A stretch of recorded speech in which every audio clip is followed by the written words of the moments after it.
So when we have pain in the body, there are messages that are sent between the nervous system and the injured body part. This allows the body to be able to survive and to determine what is needed to be done in order to prevent further damage. So when you have chronic pain or persistent pain, one thing I'd like for you to consider is the gate control theory. The gate control theory provides patterns of response, coping responses that allows us to manage the pain. And so we're not limited to medication and inactivity as ways to minimize our pain. The gate control theory argues, which has been around for years, argues that there's certain behaviors and circumstances that will decrease the perception of pain.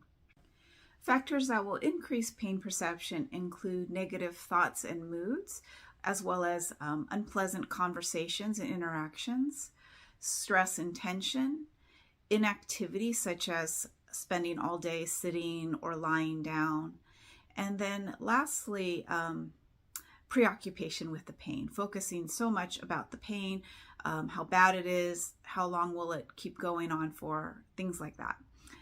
Factors and circumstances that will decrease pain perception, so these are the things that we would like, are for the most part pain management behaviors, things like using heat, ice, massage, stretches, perhaps physical therapy, exercises if you have any of those, doing water exercises in the water is often very helpful for people who have chronic pain. Positive thoughts, positive relationships, humor for sure. Sometimes there's prescription anti-inflammatory medication or over-the-counter anti-inflammatory medication that your doctor may have suggested, shifting your focus away from the pain, as well as having relaxing moments and positive thoughts and feelings. The other key thing that can be done when experiencing persistent chronic pain is a principle of learning how to pace and plan.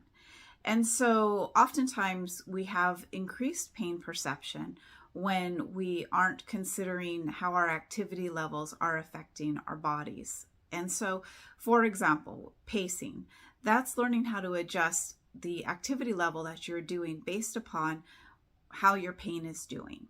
One thing that I see that's very common is people who have pain, chronic pain, will wake up feeling great. They're having a great morning, great start to their morning, and then they'll overdo it. They'll push the bounds of what they would normally be able to do. Sometimes there's no way around this, but oftentimes when this is the case, I've been told that the next day they really feel it. So learning how to break tasks down into smaller steps, or just decreasing the time spent doing it, thinking if there's ways to make the task easier. Maybe some things would be like occupational therapy type of ideas. The other thing with the pacing that I mentioned is planning. And so with planning, that refers to more bigger tasks. For example, if you're planning to go to the store, and it's a big store, like perhaps a Costco type size store, thinking, how can I do this in a way that is not going to overwhelm my body?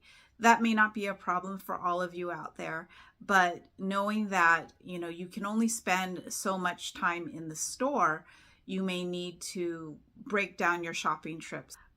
Whatever modifications need to be made such that you're not overdoing what your body is able to manage. So with all of this, with the pacing and planning, as you may tell, a lot of it requires some self-monitoring and some self-awareness to know what one's limits are and to respect those limits as much as possible. The other thing too is that can change with time. You may get better, you may get worse. It may be seasonal. It just depends. I think the concept with the pacing and the planning, as well as the gate control theory, is to learn how to manage your pain. And that's really the key here, is the self-management component. And these are some great concepts for all of us to pay attention to when we're not doing well with our physical health. The last thing to also consider is how you communicate what you're needing to those around you. Now, you may not want to get into specifics of your pain condition or how it's affecting you, but to learn how to advocate for yourself and to speak up as much as you feel comfortable, such that others are aware of what your needs are.